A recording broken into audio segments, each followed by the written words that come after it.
কথা ছিল বিশ্বকাপের পরই বিকল্প খোঁজার মিশনে নামবে বাংলাদেশ, সুযোগ পাবে তরুণ তুর্কিরা। সেই সাথে ছুটি দেওয়া হবে ফর্ম হারানো বুড়োদের, যে তালিকায় সবার উপরে ছিল মাহমুদুল্লাহ রিয়াদের নাম। তবে বিসিবির কাছে ক্রিকেট যেন এক ফেয়ারওয়েল মঞ্চ। দলের জয় পরাজয় নয়, সিনিয়র ক্রিকেটারদের সুযোগ দেওয়াই মূল পরিকল্পনা তাদের। আর এই পরিকল্পনাকেই বাস্তবে রূপ দিতে শামীম রাব্বিদের বাতিলের খাতায় রেখে মাঠে নামানো হয় ফর্ম হারানো রিয়াদকে। আর এই ম্যাচেই বয়সের ভারে নুয়ে পড়া রিয়াদের ব্যাট থেকে আসে মাত্র 1 রান। এমন দায়িত্ব জ্ঞানহীন ব্যাটিং এর পরই শুরু হয় রিয়াদকে ঘিরে মুরব্বি বলে ট্রল। দাবি করা হচ্ছে এই ট্রলের পরই অবসরের ঘোষণা দেন বাংলাদেশ ক্রিকেটের সবচেয়ে অভিজ্ঞ এই ক্রিকেটার। বাংলাদেশ দলের ভরাডুবির সাথে মাহমুদুল্লাহ রিয়াদের নাম জড়িয়ে আছে ওতপ্রোতভাবে। গত বিশ্বকাপের মঞ্চে যেমন নিজেকে প্রমাণ করতে ব্যর্থ হয়েছেন, তেমনি ব্যর্থতার ধারা বজায় রেখেছেন গোয়ালিয়রেও। পারফরমেন্স নয়, মূলত নামের ভারেই খেলে যাচ্ছেন রিয়াদ। ধারণা করা হচ্ছে ভারতের মাটিতে শেষ ম্যাচ খেলেই বিদায় জানাবেন 20 ওভারের ক্রিকেটকে। তাই দলের অভিজ্ঞ ক্রিকেটারকে সর্বোচ্চ সম্মান দিতেই বিসিবি পরোয়া করেনি ভারতের বিরুদ্ধে জয় কিংবা পরাজয়ের। রিয়াদ যেন তার প্রাপ্য সম্মানটুকু পায়, এদিকে খেয়াল রাখতেই বাতিলের খাতায় ফেলে দেওয়া হয় শামীম পাটোয়ারির নাম। চাইলেই ম্যানেজমেন্ট রিয়াদের জায়গায় শামীমকে মাঠে নামাতে পারত। টপ এন্ডের 8 ম্যাচে শামীমের পক্ষেই কথা বলে পরিসংখ্যান। প্রস্তুতি ম্যাচেও ছিলেন ধারাবাহিক, তবুও জাতীয় দলে প্রত্যাবর্তনের সুযোগ পাননি গত ডিসেম্বরে বাদ পড়া এই মিড অর্ডার। এই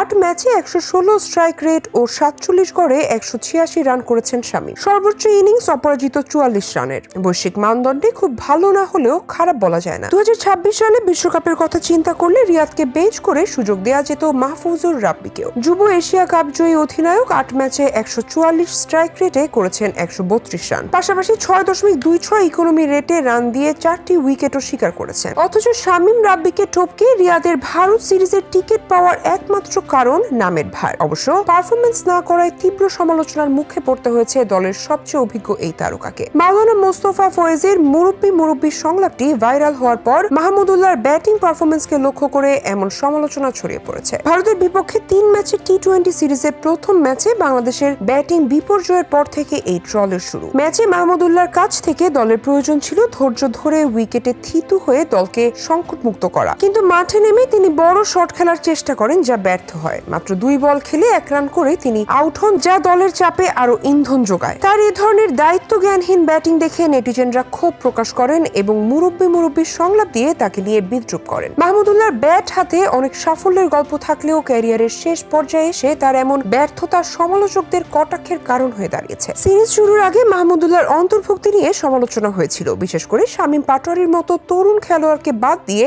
তাকে দলে নেয়। অধিনায়ক নাজমুল হোসেন শান্ত তখন বলেছিলেন, মাহমুদুল্লাহ বাংলাদেশের জন্য অনেক ম্যাচ জিতিয়েছেন, তরুণদের সুযোগ পাওয়া উচিত, কিন্তু তার অবদানের তুলনা করা ঠিক নয়। এদিকে গুঞ্জন চলছে মাহমুদুল্লাহর ভারতের বিপক্ষে চলতি সিরিজের পর আন্তর্জাতিক ক্রিকেট থেকে অবসরের ঘোষণা দিতে পারেন। ম্যাচের আগে অনুষ্ঠিত সংবাদ সম্মেলনে অধিনায়ক শান্ত এমন ইঙ্গিত দিয়েছিলেন। 2007 সালের সেপ্টেম্বরে নাইরোবিতে কেনিয়ার বিপক্ষে টি-20 অভিষেক হয় মাহমুদুল্লাহর। বাংলাদেশের হয়ে এখন পর্যন্ত সর্বোচ্চ 139টি টি-20 খেলেছেন তিনি। 117.74 স্ট্রাইক রেটে রান করেছেন 2395, গড় 23.4 রান। দেশকে 43টি টি-20তে নেতৃত্ব দিয়েছেন মাহমুদুল্লাহ। অধিনায়ক হিসেবে জয় পেয়েছেন 16টি টি-20 ম্যাচে, হার 26টিতে। এর আগে 2021 সালের জুলাইয়ে টেস্ট থেকে অবসর যান মাহমুদুল্লাহ। এবার টি-20ও ছাড়ছেন, বাকি রইল কেবল ওয়ানডে। তবে চাইলেই শেষ সুন্দরভাবেই রাঙাতে পারতেন যদি আরো আগেই নিজ উদ্যোগে তরুণদের সুযোগ দিয়ে অবসর নিতেন। তাহলে আর ট্রল বিদ্রুপের শিকার হয়ে অবসরের ঘোষণা দিতে হতো না।